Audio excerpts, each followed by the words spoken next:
Okay, so here we have a combined linear function and trigonometry problem. The diagram shows a triangle ABC. The line 2x plus y meets the x and y axes at points A and B respectively, and the point C has the coordinates 7, 4. And the first question is, calculate the distance AB. And first of all, to clarify, the orange line is the line 2x plus y is equal to 8. And to do this, we need to first calculate the coordinates of A and B, and we can do this pretty much by inspection. When y is equal to 0, if we substitute y equals 0 and solve for x, we will get x equals 4. So the coordinates of A are 4, 0. And in the case of B, the x coordinate is 0, so when x equals 0, y is equal to 8. So the coordinates of B are 0, 8. And now that we have the coordinates, we can use the distance formula to calculate the distance AB. So the distance formula is given by d equals the square root of x2 minus x1 squared plus y2 minus y1 squared. Or in our case it would be xb, so the x coordinate of b, minus x coordinate of a squared, plus the y coordinate of b minus the y coordinate of a squared. So substituting those values in, the x coordinate of b is 0 and the x coordinate of a is 4, so we have 0 minus 4 squared, plus the y coordinate of b is 8 and the y coordinate of a is 0, so 8 minus 0, and that is all squared as well. And if we simplify this, we will get negative 4 squared plus 8 squared, and we have to square root this. Note that a negative number squared is always positive, so we just take the positive of 4 squared, which is 16, and 8 squared is 64.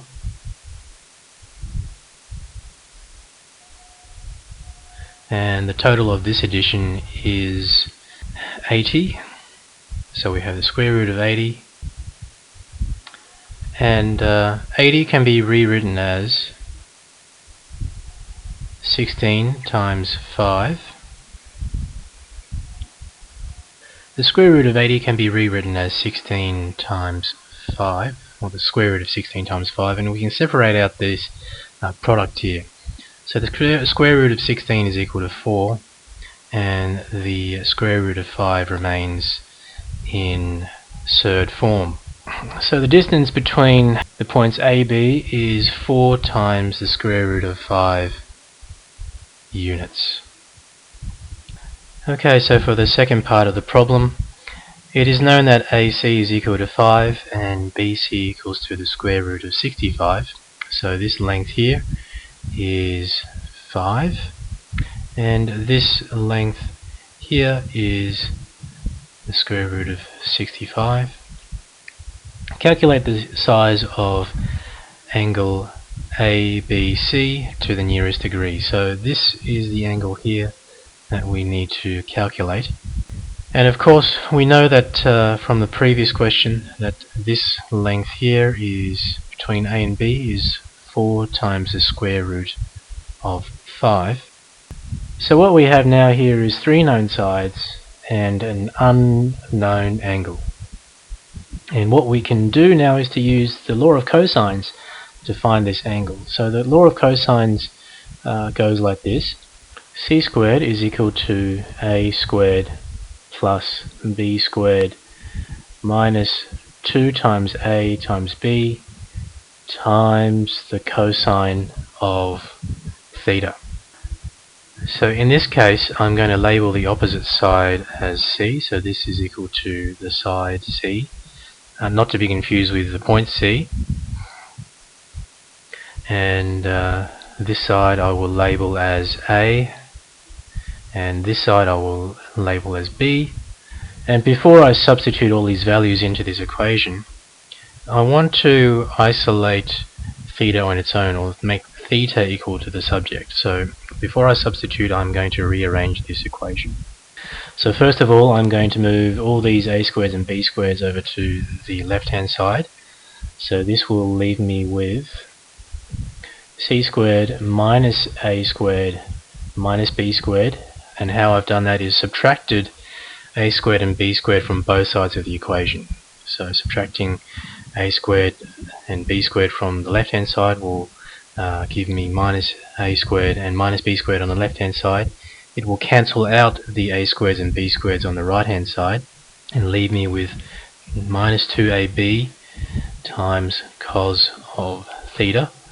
The next step is to get this minus 2ab onto the left hand side.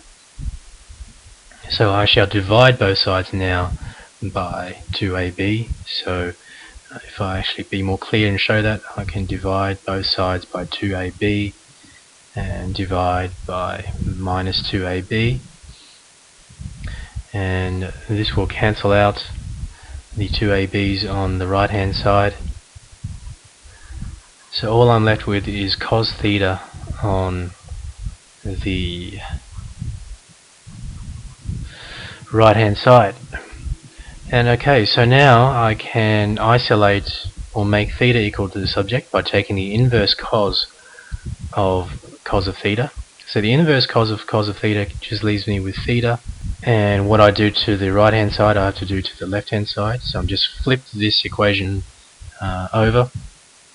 So this will leave me with the inverse cos of c squared minus a squared minus b squared all over minus 2ab. And if you don't like having a negative in the denominator, I can rewrite this as the inverse cos of a squared plus b squared minus c squared over positive 2ab. But either of these equations are equivalent and fine to use.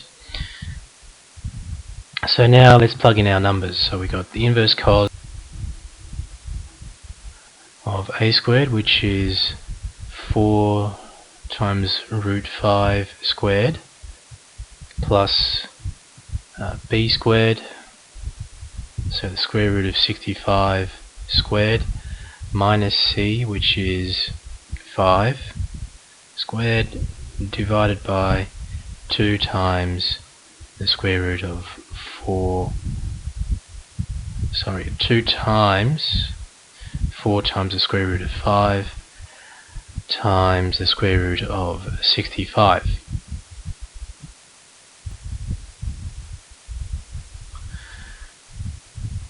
And if I simplify these numbers, I will get 16 times 5, and what I've done here is expanded this index into 4 root 5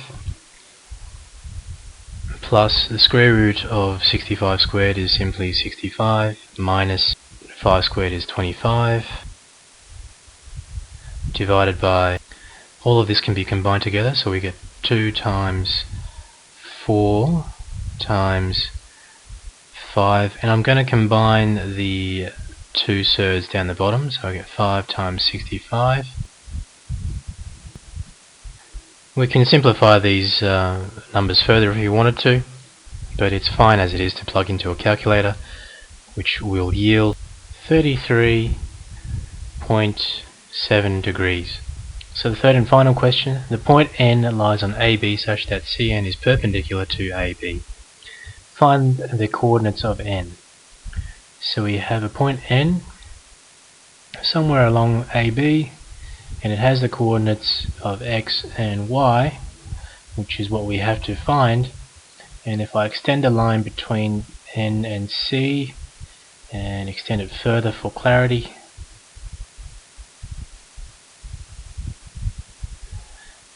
this new line is perpendicular to AB, and it will have the equation y is equal to mx plus b. So we'll have to find these values for m and b.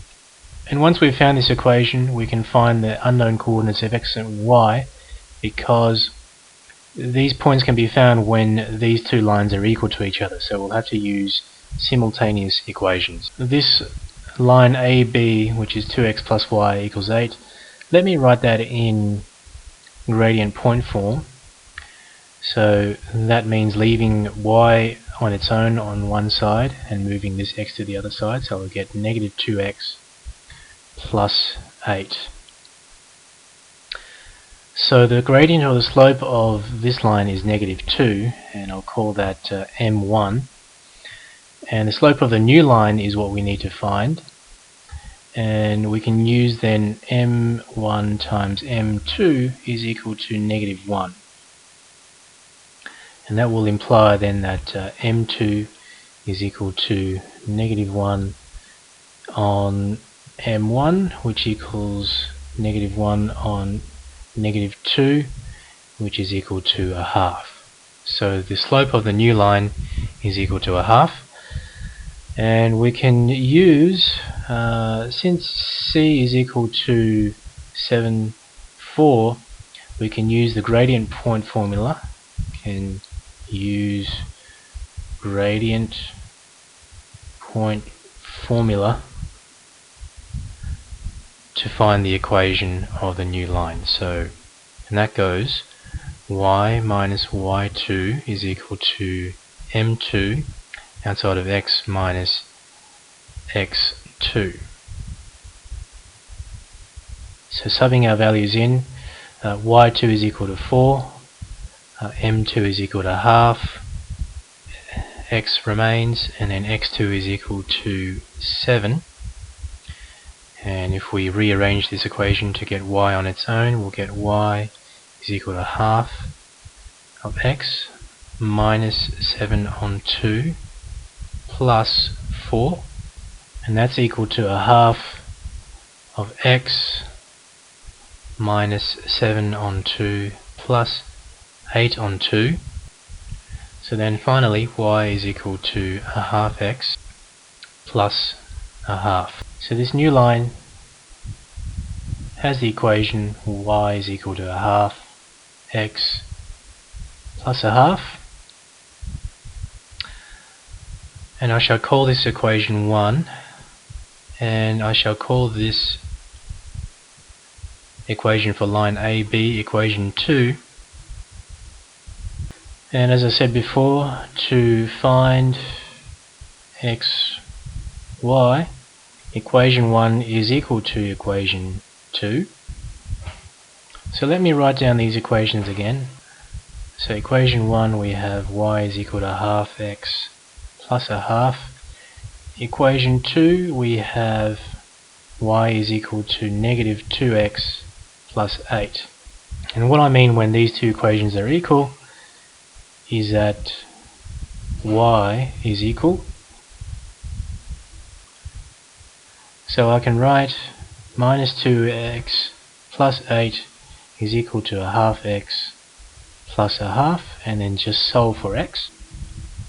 So if I move all the x's to the right hand side, I shall get a half x plus 2x. If I move all the numbers to the left hand side, I will get 8 minus a half. So a half x plus 2x is equal to 5 on 2x. And 8 is equal to 16 halves, so 16 halves minus 1 half is equal to 15 halves. And then just solving for x, we will get x is equal to 3. And then we have a solution for x, which then we can plug into either of equation 1 or 2 to find the solution for y. And it appears that equation 2, because it doesn't have any fractional numbers, it is easy to work with, so I'm going to substitute x equals 3 into equation 2. So this will give me y is equal to negative 2 times 3 plus 8, which equals negative 6 plus 8, which equals positive 2. So therefore n is equal to 3, 2. So the coordinates of n are 3 and 2. So I hope this video has better helped you understand trigonometry and linear functions. Please give me a thumbs up and subscribe to my channel. Good luck with your math studies, and I shall see you on the next video.